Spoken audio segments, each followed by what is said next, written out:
And we're here. I don't know why that froze there, but it did. But nevertheless, it was at the end. How's everyone doing? Hope you've all had a fantastic week. And it's been an eventful week for me. I can officially add the word author to my job description, but we'll probably talk about a bit about that later. Meanwhile, it's poured and it's cold, and I'm ready for it. Cheers, everyone. Oh, dear me, that's good. Right. Oh, right. Anyway, as I say, I hope you all had a fantastic week. Do you like the T-shirt, by the way? Mate of mine, he's probably watching now, got me this. It says, I like beer and my dog and maybe 3 people. Possibly 1 or 2 more than that, but you know. Anyway, let's see who we've got in. Let's scroll up to the top of the chat and see who was first in. I haven't had a peek yet, but my money is on either Rob Bald or Rent to Kill. And what do you know? It's Rent to Kill. And straight after him is Mark Kernow, Peter Nicholson, Ben Allmark, Steve Hale. There's Rob Bald right there. And then there's Cylon Hybrid, Ian Clark, and Anton. Christopher Nicholson is in, so is Terry Day. Excuse me, and Grandpa Joe, checking in from a brisk and sunny New York City. A great way to start the weekend here with John and you all. Have a safe and happy weekend. Well, right back at you, Joe. Then there's Johnny Random, Steve Entwistle, John Ross, Peter Collins, David James Graham Reeves. There's Gordo Canuck. And sometimes dim, never thin. Timbo is in. So is Phil B and Johnny H. And then scrolling. Let's have a look, see any new names there. Paul Trainer BSC is in. So is Dogfather61 and Sean House and Peter Borthwick and Bill Mumbo. There's Robert Galbraith. Sean House is there. Did I say that already? Deja vu. Then let's have a look. We've got Edwin Toonan. How are you, mate? David Evans, who's celebrating Happy New Door. Just upgraded from Cubase Pro 12 to Pro 13. I tried Cubase way back in my early days as a computer owner. I couldn't get away with it, and so went with Cakewalk instead, and then Cakewalk onto Reaper. Anyway, who else we got? We've got, have I said Vincent Brennan? If I haven't, I just have. There's Theme Tunes, John Channing, Chris Otwell, Savvy64, Ian Rouse is in, and who else we got? Let's have a look. There's Jimmy James, Dr. Gomez, One Deco Dude, and 60s Man. And scrolling further down, I can see we've got... PFY Guitars is there. Krista Osterlund, I hope I pronounced that correctly. Cal Texpert is in, and who else? Let's have a look. Scrolling down, just Stephen Hedger is there. So is Colin Falcon. John Mack is in as well. And we got Henry F. Potter, Stephen Sproson, and let's have a look. We got I'm a 640 or IMA 640, or is it? It is an 8, yes. I hope. There's Dave Fiendish. We got Rexomatic, who's enjoying my new book. Well, thank you very much, Rex. Much appreciated. There's Nathan, and we got Mark Lambert and Pablo Hank, William Forrest, Peter Goddard, 1960. And Ron Wells. Who else? We've got Steve Cassidy. How are you, mate? Are you gigging tonight? There's Triple Distilled, Paul Bush, Stuart Young is there, Watches and Guitars, Lithium Cad, and Gear View Mirror, no less. There's Jeff Crouch, Michael Purcell, and Robert Gallagher, Russell Gibson, Martin Bix, Thomas Mulvaney, Big Borky, Brad Dowell, Chris Smith, Mark Greening, and Ravi is in. So is Steelhorse 75, Far John's there as well, Janice L, and let's scroll down. I can see. Thank you very much, Steve. There's Ian Stewart and Graham Campbell and Ravensmead, Ian Checkley, Big Bokey. I think I said that already, but there we go. OK Live is in, and so is Johnny Love, J. Our Young, Stevie Mack, Wayne Smith, and who else we got? We've got Greg H. Then I'm going to have to put this up on the screen so I can read it. Difficil Hueco. I apologise. I need new glasses, but you're welcome, mate. Anyway, and there's Alonzo White, Ian Geddes on road again. You're not gigging tonight, but the next 3 Saturdays are booked. Well, good for you, mate. Anyway, there's been a couple of references there to my latest venture. Practical music theory for the rock guitarist. I told you all about this on YouTube.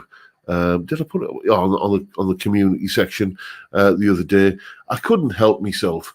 I really couldn't. Tomorrow is the official launch when it should have been going live, but I was getting antsy and I wanted to get it out there. Basically, the name says it all. Practical music theory for the rock guitarist. If it's going to be useful to know as a rock guitarist, then it's in that book. Everything, I've talked about it plenty of times, but, everything from the ground up, from the chromatic scale all the way up to modes and the harmonic minor scale, keys, chords, pentatonics, note locations, just everything that you need, basically. It's all in there, and there's about 20 accompanying videos, a bunch of jam tracks, loads of tabs to go along with it as well. And I'll tell you what, I'll put a link to it in the chat there. So there we go. If anybody's interested, I just want to say a massive thank you to the people who have already bought a copy. It is, quite apart from the fact that it's, that it's a nice little boost to the kind of finances in the run up to the season of tinsel and turkey, but it's, it's just a nice kind of validation of the stuff that I do, and the fact that so many people, decided to shell out the hard-earned money on it. Is very, very gratifying, and I'm more grateful than I can tell you. So, thank you, each and every one of you who've shelled out on a copy. I'm incredibly grateful. Thank you. There is something in the book that seems to have caused a little bit of a ruckus, it has to be said. It's for years and years and years, there have been 2 terms that have been pretty much interchangeable when referring to that wall poster, that Mel Bay wall poster that we all probably saw or had at some point, depicting the relationship of musical fifths. And the 2 names that have been interchangeable for as long as I can remember are circle of fifths and cycle of fifths. And I didn't realize, I didn't get the memo. I do apologize. I didn't get the memo that now it is, for some reason, it has been decreed that you're not allowed to say cycle of fifths. You're supposed to say circle of fifths. It's just one of those weird things, a bit like a few years ago when switching off half a humbucker, you kind of started getting told off for calling that coil tapping rather than coil splitting. It's another sort of similar thing to that. I've always called it the cycle of fifths, and I did it all the way through this book. So if the word cycle as opposed to the word circle offends anybody's sensibilities, then you could ask me to do a rewrite of the book, and I wouldn't, but there you go. Anyway, so just a little bit of I don't know, is that something that's just me? Has anyone else noticed that? Because for me, you can do a Wikipedia search and you'll find 2 kind of 2 articles linking to each other. One says cycle of fifths, the other says circle of fifths. It's not, it's just one of those things that I thought they were interchangeable, but apparently whoever decrees such things these days has decided, no, you've got to use this one. And what, didn't you get the memo? Oh, well, one of those. Anyway, just one of the number of times you notice that kind of stuff as you get older. Anyway, cheers. But yeah, seriously, as I've said, thank you to everyone who's invested in that book, and the Wheel of Five, as I use both terms, says Pablo Hank. And also we've got Eric Luttinger in. Nice to see you there. And I think Robert Galbraith was in the chat earlier. I noticed it earlier, saying that he'd had. Well, I see there's been some chat in the chat. Where else would it be about bad experiences in guitar shops? About being, don't touch it unless you're going to buy it. Yeah, well, I must admit that was Ian Clark who said that. It's that basically that's me out the door. I don't care if they are the only place I can go to buy that one particular thing that I might be looking for. Talk to me like that, I'm gone.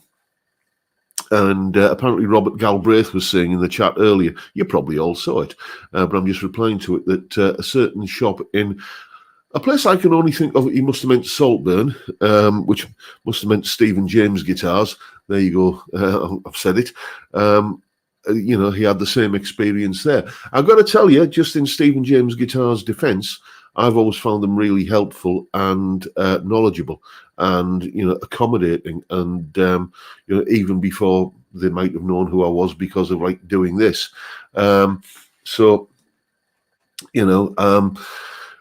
Your mileage may vary, I suppose. Anyway, hadn't I better tell you what's going on the channel this week? That's usually what we're doing around about this time of an evening.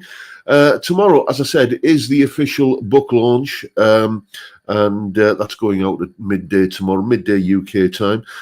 So just basically all the sort of just basically doing an advert for the book, you can purchase a copy if you so wish. There is, as I'm sure you know, if this applies to you, if you are one of my wonderful Patreon supporters, there is a discount code on Patreon where you can get 25% off. So that's Saturday's video. Then Sunday. The video is entitled I Have the Best Audience on YouTube, and I'm going to stand by that because I really, really have. This is a nice, friendly little corner. This is a nice little community that has built up on these Friday live streams, and that is, all I do is just sit here in front of a webcam and talk. I was really, really nervous when I first started doing it, that I'd be sat here talking to myself, but you all showed up, and I love the fact that there's conversations going on in the chat while I'm blethering away obliviously here. Just the community that you chaps have built up is, something that I think we should all be proud of, but especially you lads, because, it's you that's done all of this. And, I have the best audience on YouTube, and Sunday's video is a little validation of that, and you can find out more when you watch the video on Sunday. Then Monday is, as usual, a solo analysis, a bit of classic southern rock for you, bit of Lynyrd Skynyrd. I can't be bothered giving cryptic clues. I'm too kind of cabbaged in the head at the moment to start thinking of anything cryptic enough as a clue. So I'm just going to tell you, we're looking on Monday at the solo from Lynyrd Skynyrd's Gimme 3 Steps. So that's Monday's video. Then as a follow-on to last week's Tuesday video, which was my top 5 male rock vocalists, top 5 male rock vocalists. This coming Tuesday, we're going to be looking at my top 5 female rock vocalists, because, why not? Then on Wednesday, we've all been there at some point, haven't we? We've all been a fresh-faced beginner on the guitar, some of us many more years ago than we'd care to remember. But there's always one question that every newcomer to the guitar always asks. And that's the question I'm dealing with on Wednesday. Talk amongst yourselves, see if you can... Anton, is it Gimme 3 Steps? Yeah, the clue was the fact that I said it's Gimme 3 Steps. Let's have a look what you're saying there, Robert Galbraith. In everyone's defence, this is the only time it's ever happened in there, and I've spent a small fortune in there over the years in said shop. Well, are you going to give them a second chance, mate? Yeah, I suppose Freebird is a bloody long video. Well, yes, it is, and I know my limitations, shall we say? I suppose that on a good day with a following wind and an extra shredded wheat in the morning, then I might be able to manage it. But it's just yes, yeah. I, we'll see. Not Barcodes, Ravensmead. Mark Kerno is well ahead of the curve. He says, John, are you going to do a Christmas Day live stream again? Loved it last year. Yes, I am, mate. Yes, I am. That feels like a sort of a fixture now. I can't promise I'll last a full hour, but there will be a presence on Christmas Day. I like to kind of do that because I've just been looking at the dates here, and the Christmas Day is a Monday.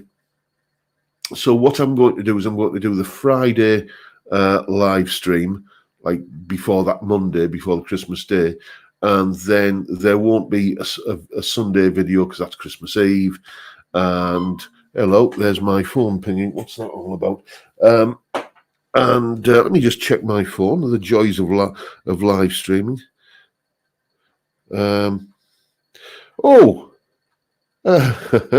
Someone's bought a copy of the book. Let me see who that was.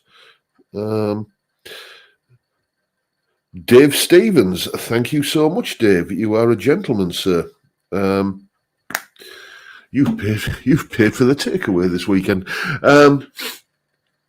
Yeah, so I'm basically going to run right up to the Friday live stream the week before Christmas, and then I will be back in a regular rotation on Monday, the 1st of January, and then it's going to be just a live stream on Christmas Day. So you're just going to have to do without me over the Christmas period because I'll be too busy getting drunk and eating too much and too many quality streets and too much beer, which reminds me, I need to put my beer order in this week, so it's kind of delivered in time and settles.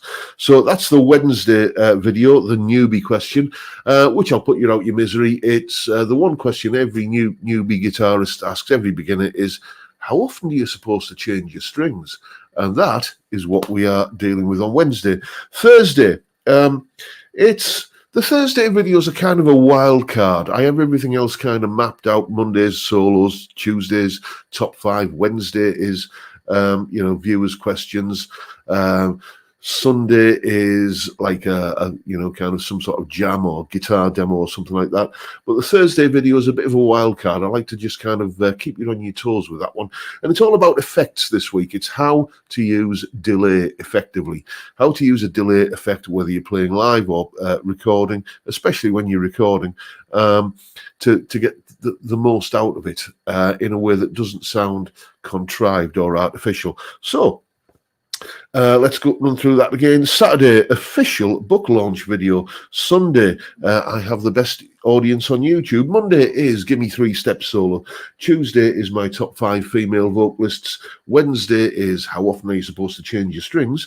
And Thursday is effective use of delay effects. And with that, I'm just going to have another little lubrication.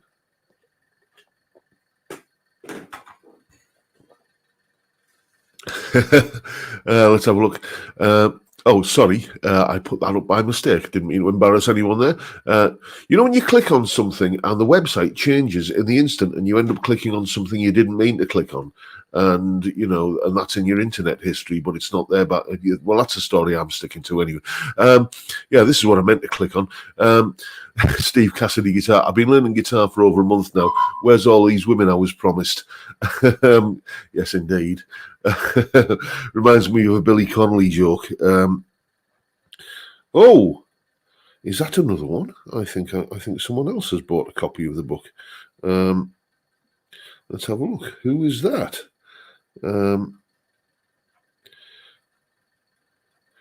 I believe that is. I can't tell. It's. Oh, is that Peter Goddard? Yes, it's Peter Goddard. Thank you so much, Peter Goddard. You're a gentleman, sir. Yes, where was I? I've lost my train of thought now.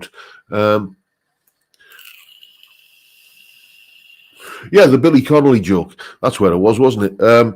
Yes, he says, phrases you'll never hear. That's the banjo player's Porsche. Or, or she's sleeping with a banjo player. I've cleaned that one up a bit, by the way. It was a Billy Connolly joke. Let's have a... bit near the knuckle triple distilled. Are there any premature pedals? No, but I believe you can get some cream for that. Let's have a look. There's Amadeus there, just sneaked in while I was gossiping. And what's that, Pablo? Went to see a good up-and-coming metal band at Tuesday at the Clooney. Crowley, almost all-female band, 2 guitarists, one of them an exceptional player called Eliza Lee, a guitarist to watch out for. Well, now we know. Eliza Lee, mark that name, and let's see if we hear anything of her hitting the big time. Tuning, yeah, that's I should do a video on tuning, really, shouldn't I? Because it's the one thing that, we all just take for granted. It's just as I say, one of those things that your guitar's in tune on, it isn't. And we all use, I think I can speak for all of us, that we all use something like this, either a clip-on or a pedal tuner or an app on the phone these days. But I guess pretty much all of us are old enough to remember the days when it was use a pitch pipe to get one string in tune, and then they use the relative tuning method to do the rest. What you're saying there, Janice, I repeat, you don't have to answer this, but this X, this Y, then I'm not sure. I think, okay, that's the meat of your question. And what are your views on smashing your or your client's guitars up? Is it a bit Jimi Hendrix? I just think it's, it's not something. I don't disapprove of like Pete Townsend or Jimi Hendrix doing it, if it's if that's their thing that they want to do and that's part of their stage show, and it's, I suppose, the taxman gets involved, doesn't he? Because it's like, well, we can write that off as a legitimate taxable expense because that's part of the show that we have to. Yeah, so I can kind of. Although I don't think Pete Townsend or Jimi Hendrix was thinking that way when they did it. It was just part of the spectacle. It's not something I would ever do. It's not something I would ever want to do. I love my guitars, and I just don't think that it's a thing that I would want to do. But I don't frown upon anyone else doing it. I don't frown on anyone that feels that's part of a show that they want to do, doing it. It's just, that said, when I was a kid and I saw, I think it was Jimi Hendrix smashing a guitar, knowing that was a Fender Stratocaster, and I was, kind of struggling away on a satellite Les Paul copy made of plywood. I thought, why couldn't you just given it away, given it to me? It's there is a little bit of that, and I think most people who disapprove of it, that's the place they're coming from. But it doesn't particularly bother me. I don't have strong opinions on it, but it's not something I would do. There, does that? If that sounds like I'm fence sitting a bit, I suppose I am. But it's that's the thing these days. Everyone is expected to have a strong and strident opinion on just about everything. Thank you, social media, which is one of the reasons I'm not on social media. But no, there you go. That's my answer. Here we go, chaps. Flake. Look at the flakiness of that. By the way, tonight, I'm sorry, Mr. Toonan, I'm on the Carlsberg export because there was a deal on in the supermarket. The only thing is it does come out a bit lively like that, but it gives you an excuse to type the word flake, doesn't it? Sean House is saying, have I heard the new Beatles AI single? I have indeed. And yeah, unlike Free as a Bird, which came out in the 90s, when was it, 95 or thereabouts? And I believe this is from the same sessions as that recording. That just sounded like a Jeff Lynne, because he produced that. It sounded like a Jeff Lynne production of an old John Lennon demo. It sounded like a Jeff Lynne production with an old John Lennon demo kind of pasted on top of it. And I tried to like it. I really did. But, you know, this it was Peter Jackson that's behind the technology who did like the Get Back documentaries. You know, or his team or his people developed the technology to kind of enhance the quality of John's ghostly vocal from yesteryear. And I heard it today. I heard it this morning, I think. And yeah, it's a grower. I think by the time I've heard it a few times, it's going to be there, much more so than Free as a Bird was back in the 90s. And what I will say about it is it sounds like a Beatles song, whereas Free as a Bird didn't. You know, it just does it. I'm a big fan of Jeff Lynne. I really am. But does anyone else find that any Jeff Lynne production just ends up sounding more like a Jeff Lynne record than like the artist he's producing? He's got a very distinctive sound as a producer. And, you know, for his own stuff, like the sort of Jeff Lynne's ELO stuff, I think they've done 2 albums now, where he's done 2 albums because he plays up everything on them. You know, that kind of works, but he just makes everybody else sound a bit like Jeff Lynne, in the same way as, do you know how Mutt Lang always ends up tending to make everyone sound like Def Leppard? AC/DC is the only band he's never managed to make sound like Def Leppard, but then, you know, that would be a bit of a stretch, wouldn't it?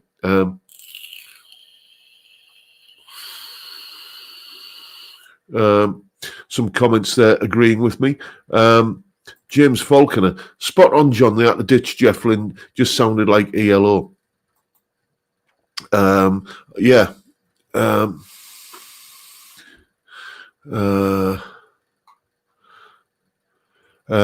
Ian Clark saying, scroll back to the important question. I'm scrolling, mate. I'm scrolling.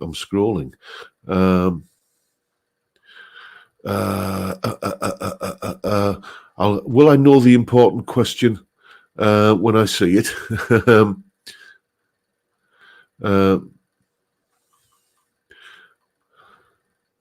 What you're saying there, Robert Bald?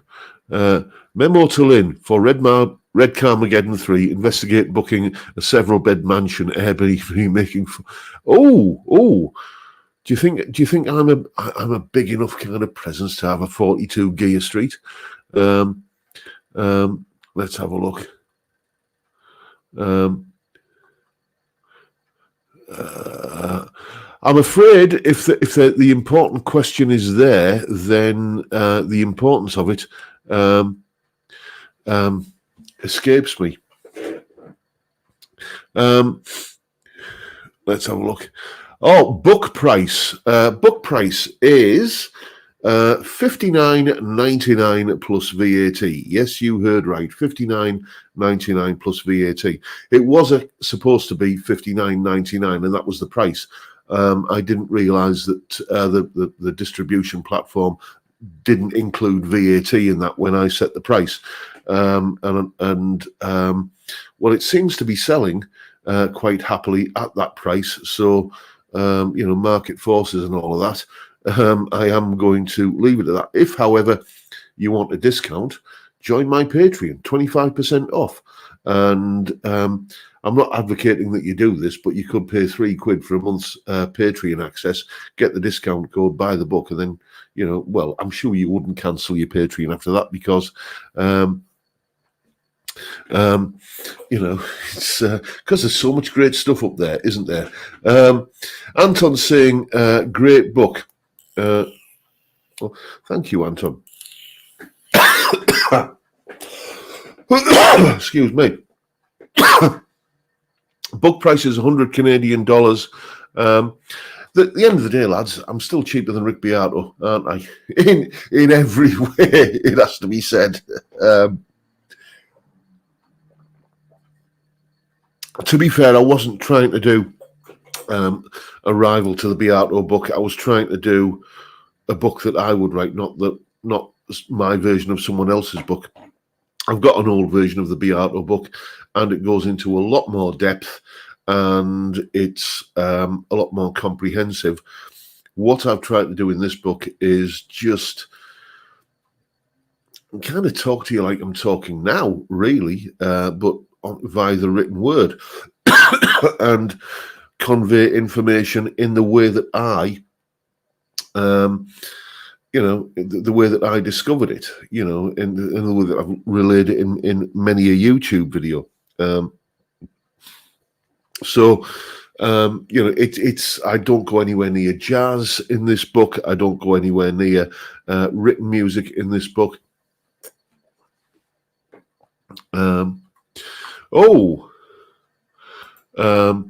Steve Cassidy guitar, Epiphone Greenie leaked this week. They're talking $1,500 US, I think. See, I'd heard it was going to be around about £2,000 sterling. And that was like, okay, right, forget it. I'm not going anywhere near it. But $1,500 US, that's going to be a shade or just nudging over 1,200, possibly about 1,100 quid UK retail price. Then, what the street price will be, I don't know. That puts me in an awkward position, because I decided if it was going to be around $2,000, then I wasn't going to go anywhere near it. But if it's kind of just tantalizingly close to what I consider to be, that barrier, that magic barrier of 1,000 quid, then, dear me, that might be a difficult decision.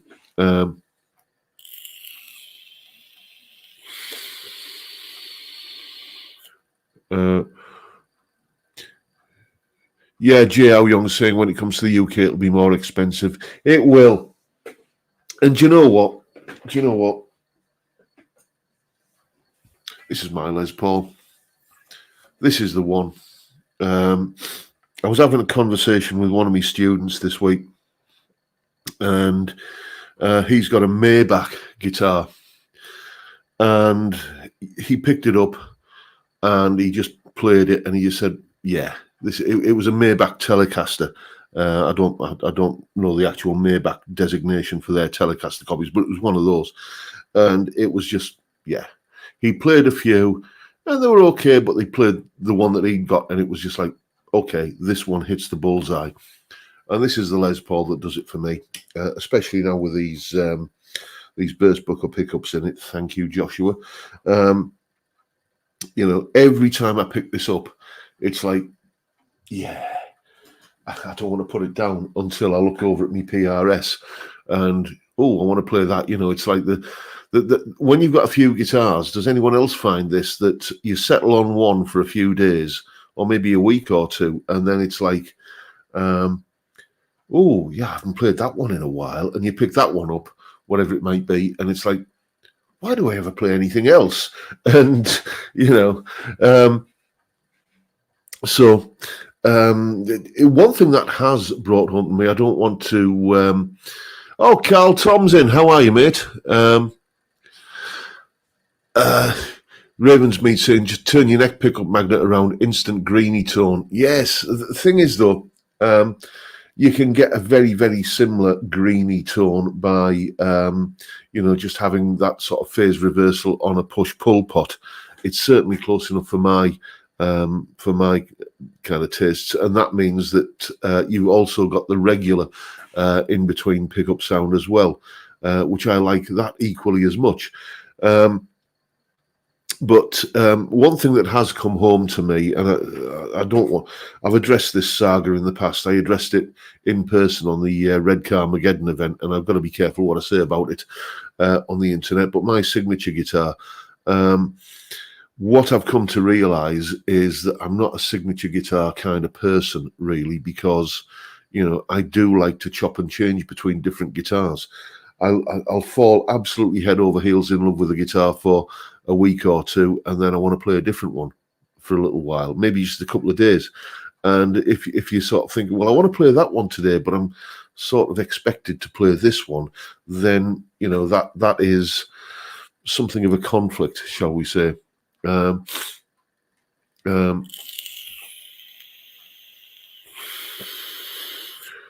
Stuart Young saying, what did you choose for your new acoustic? Yeah, I mentioned this a couple of weeks ago. I chose to stay with the acoustic that I've got, the Harley Benton that you can see on the wall there, and there's the other Harley Benton that you can see there. For what I use an acoustic for, they are more than enough for my needs.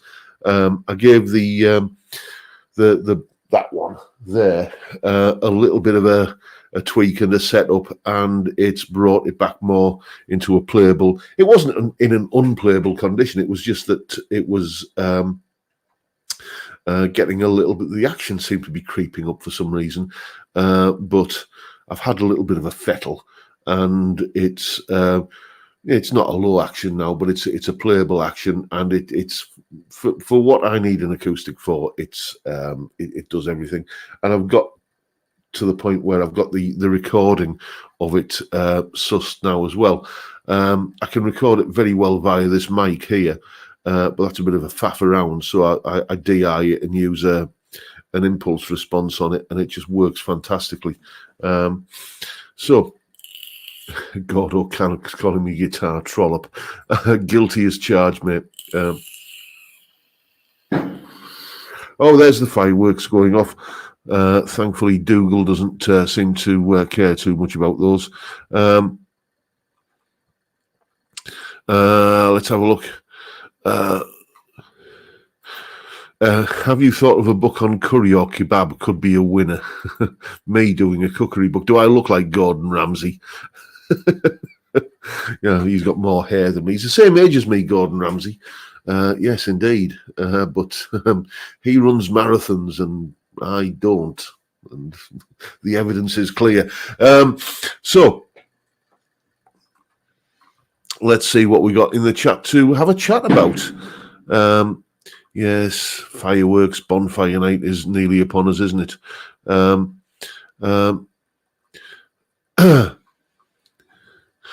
lot of people saying that the book would be better if it had a curry recipe in it.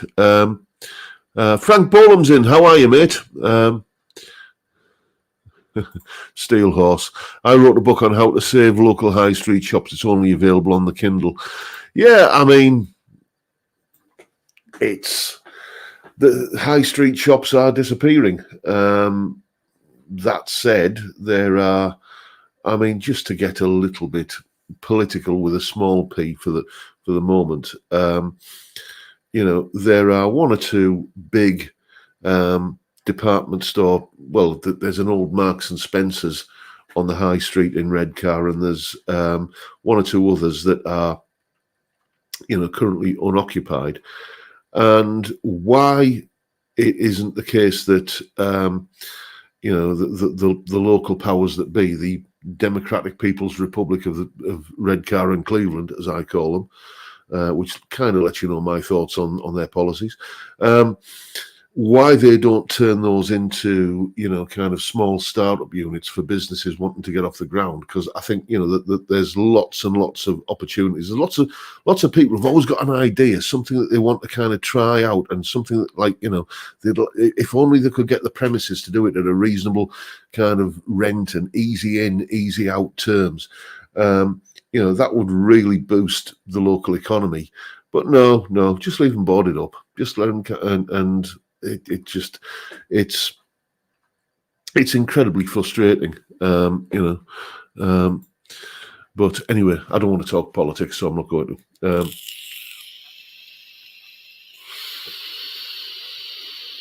to. Peter Goddard saying, bloody hate fireworks, they upset the doggos. Poor Dougal. Our last two dogs, Taylor, who was a border collie, and Cassie, who was also a border collie before we had Taylor, they used to absolutely quiver and shake and be scared witless by fireworks. Dougal, though, doesn't give a monkeys. He doesn't care. It's just like, well, what was that? Okay, right. Well, it's like, unless it's something that a sound that signals food, he's not really interested. Dougal is very much a food motivated dog, it have to be said. But yeah, I do sympathise. We've had dogs since 2004, so that's nearly 20 years now, and and out of the 3 dogs that we've had, including Dougal, 2 of them have been absolutely petrified by fireworks. So you live in kind of trepidation of this time of year. And increasingly New Year's Eve as well. That's become a firework time of year around here. Ever since, kind of the millennium sort of thing kicked in. What was that pretty much exactly 23 years ago, wasn't it?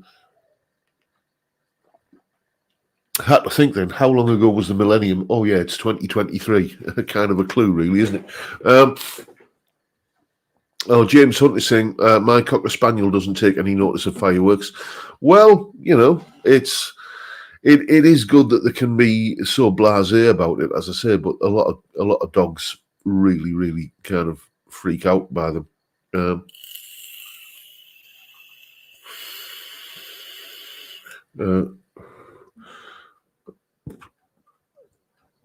Let's have a look.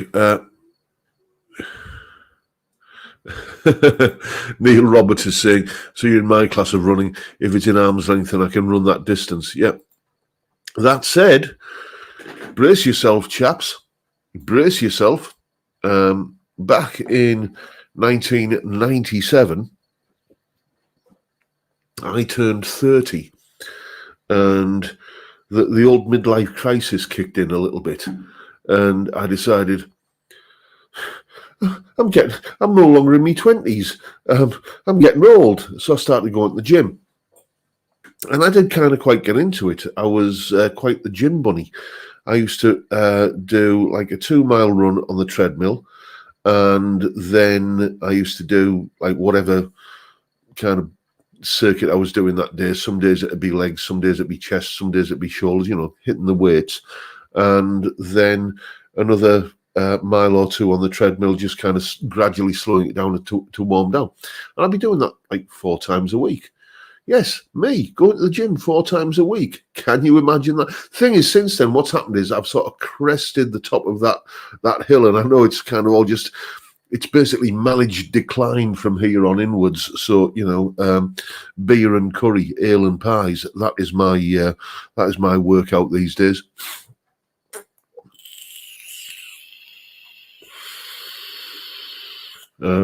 Let's have a look. Oh, Iggy Tommy's in. How are you, mate?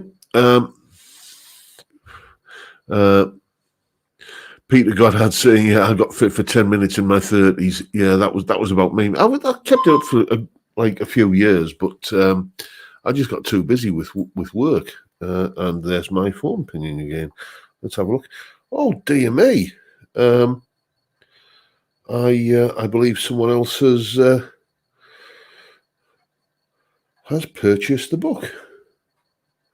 We will just get rid of that. That was just what looked like a spam message coming through on my WhatsApp. Yes, I'm on WhatsApp. That's the closest I get to social media. I'm a 640. You're saying, ever played a 672 Telecaster Deluxe? I haven't, mate. No. It's again that's I wouldn't say it's a bucket list guitar, but it's on my to-do list because I do like Telecasters and I do like humbuckers. I've never played a Telecaster, any guitar for that matter, with those what they call Cunife humbucker pickups, or what the original wide range pickups. Everybody says that they are a unique sound, and you find yourself listening to tracks that have got them on that you know was played on one of those. And what's unique about this sound? I guess it's one of those things that you've got to play it to experience. But it is something that's on my to-do list. But there's another guitar which is also on my to-do list, which I may, just depending on how many beers I have later, I may just kind of find myself logging on and purchasing. Literally everybody I know, students of mine, YouTubers that I watch, including the wonderful Mr. Cassidy there. If you haven't checked out his channel, go and check it out. Everybody is talking about jet guitars, and I think I'm feeling a bit left out. So it's time I got myself a jet guitar. So watch this space. There may be some jet reviews coming up probably in the new year, because currently I'm working on videos for the run up to Christmas, and pretty much all of those slots are filled at the moment. So if I do grab a jet guitar, it'll be going out in the new year at some point. Where are we? What are you saying? Steve Cassidy Guitar is on 999 subs. Will please, someone just who hasn't already subscribed to Steve Cassidy, go and hit the subscribe button so we can get the lad monetized. Sometimes Dim Never Thin is saying jet equals Faisley. Any truth? A massive amount of truth, mate. Yes, they are pretty much the same guitars, albeit with different pickups. I think what it is, I think wherever, and please take this with a pinch of salt because I don't know for certain, but whatever facility that Faisley get their guitars built in, whoever owns the Jet Guitars brand also gets their guitars built in that factory. I think that's what's going on. The only thing that puts me off is that when it comes to jet guitars, the GS400 is a HSS Strat, and everything else that I've kind of sort of had a bit of a peek at is some sort of Telecaster. Well, I've got enough Telecasters, and I'm not really into Strats. So we shall see. We shall see. But it's the curiosity. I know. As soon as a guitar comes onto my radar, and I start thinking, should I, shouldn't I, should I, shouldn't I? The should I part, the little angel and devil on your shoulders, kind of whispering in your ears. It's usually the little devil that says, yeah, do it, do it, do it. Usually on a Friday after a few of these, it has to be said.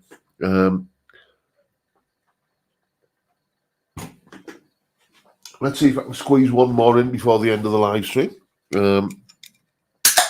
It is curry in the Robson household this evening, by the way. No one's asked yet, or not that I've seen. If you have, now you know the answer.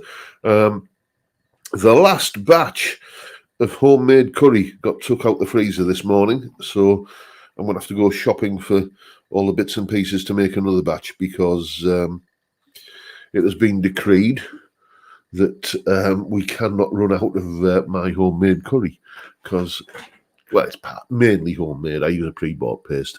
Let's have a look. Iggy Tommy's, I've just subscribed to Steve Cassidy Guitars. Good man. Steve, you should be monetized now, mate. Anton's saying, why not stay? Where are you? Where's it gone? There it is. Anton saying, why not stay and have two more, John? Stranger things have happened, but it's usually a case of what goes in has to come out. You've got to break the seal at some point, and it's the toilet is right next door, and you'd hear proceedings happening. So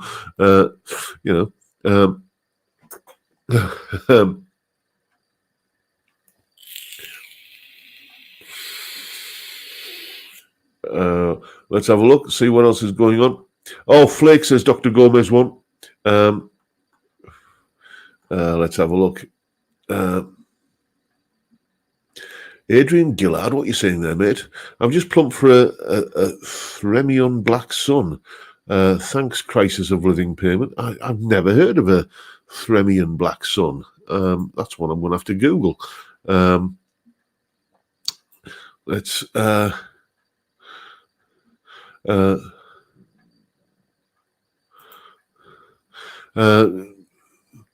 Theory Wave Nights, I had to read that, look at that a couple of times there.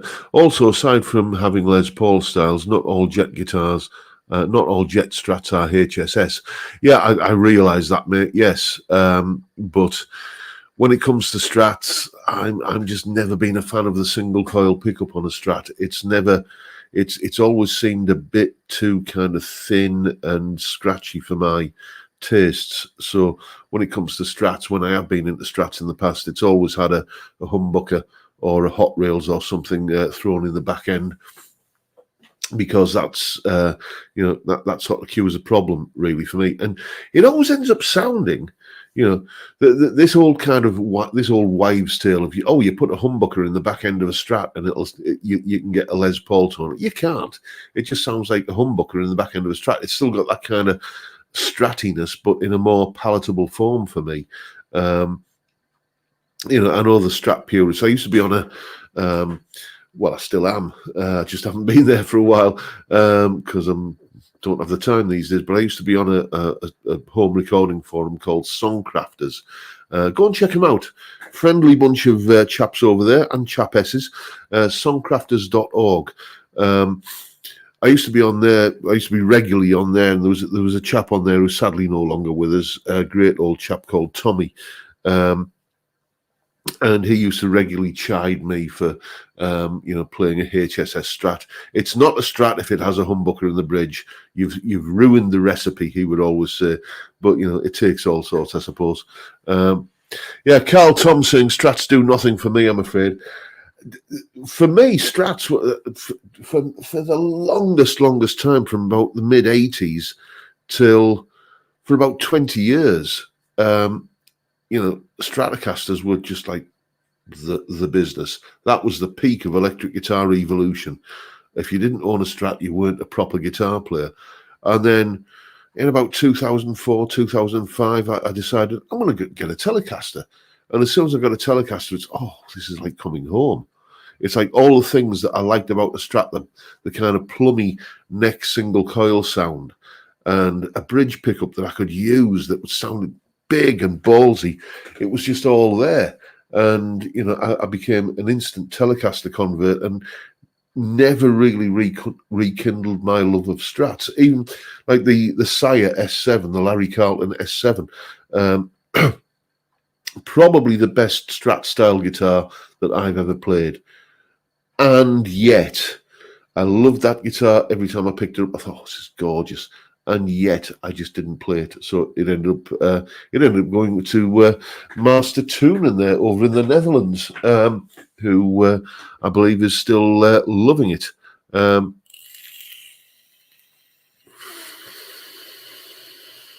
Steve Cassidy guitar, what you saying about? Go rewatch Gary Moore playing his Strat at the Fender 50th anniversary concert. That is the definitive version of Red House, isn't it? That performance from Gary there. Absolutely stellar playing. Oh,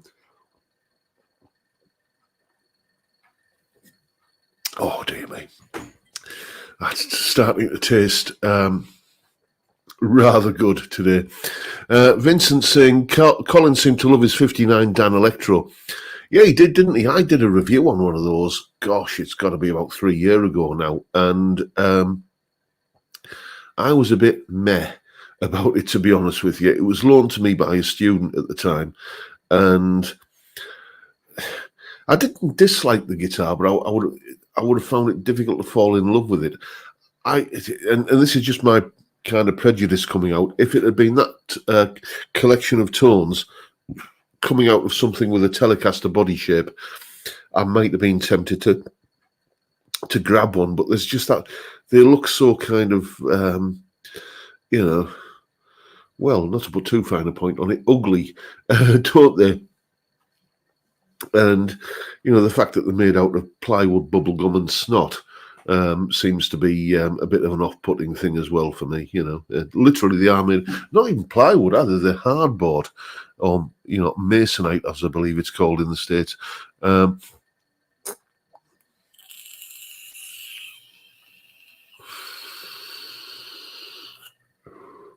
Iggy Tommy is saying, Jet guitars look good value for money, more for your money than with Squier.